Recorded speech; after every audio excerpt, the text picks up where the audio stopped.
Hello mga mads, mo ni akong gitambal sa akong ubo. So mga mads, so since iubot ano, mo ni gwapo sa ubo. So akong kamunggay gahapon na ako ni gikawat silingan no. So tanong ko sa rep mo nang di na siya fresh pero um, ano gyapon na siya kanang parehara na resulta. So nakoy tangad, butang na to na diri. Then kamunggay na diha apil na diha puslan man ng ubuhan na iapil na diha tanan pati sugok.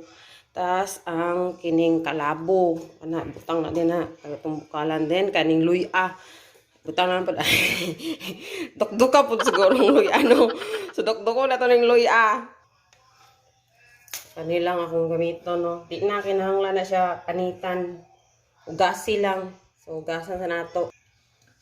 Tapos ato na siyang dokdokon itambal sa mga ubo para grabe ubo jud karon mga ay naaga. Ay grabe jud ubo ron tungod sa panahon init o ulan. So maniguro na talo basig coronavirus na. So walay budget din na mo ni gwapo na remedy. Kay giubo jud ko mga pila na ka adlaw sige ko gutoy paggabi.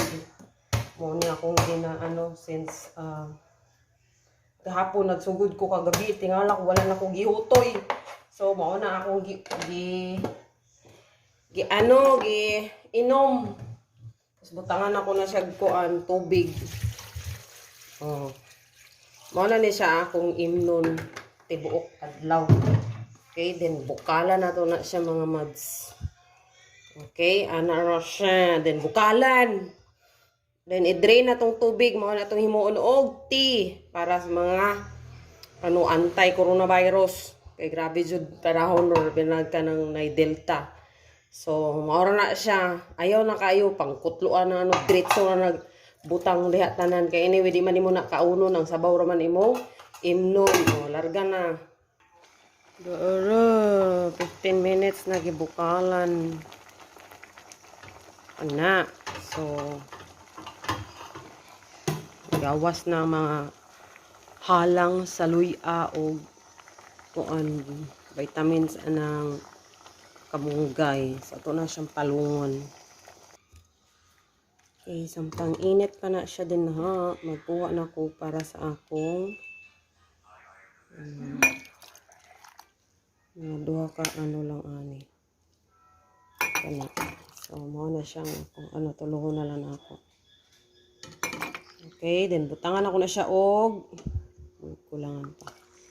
Limonsito og honey. So, mga madam, mga mads, mao na siya kini atong tea nga nabuhat. Mao na siya ang katong kamunggay, kalabo, tangad og luya. So, ato na siyang butangan og lemon. So, butangan na tong lemon. Ana ko'y lemon daan lang diri. So, ana lang siya jud. Mao na jud niya akong giinom since atong giubo ko kay as in harat kayo sa tutunlan tapos di ka katulog kay pagkagabi kay magsikag ubo. So mao ra jud na ang akong giinom. Kay maning kamot ta karon na di ta sige ubo kay hadlok kay yung COVID. So then butangan din ako siya og okay, butangan din ako siya og honey. Okay. Tagang kay kog honey no, wag ta iyag honey. Daghan bubuyog. So ano lang siya. So that's it.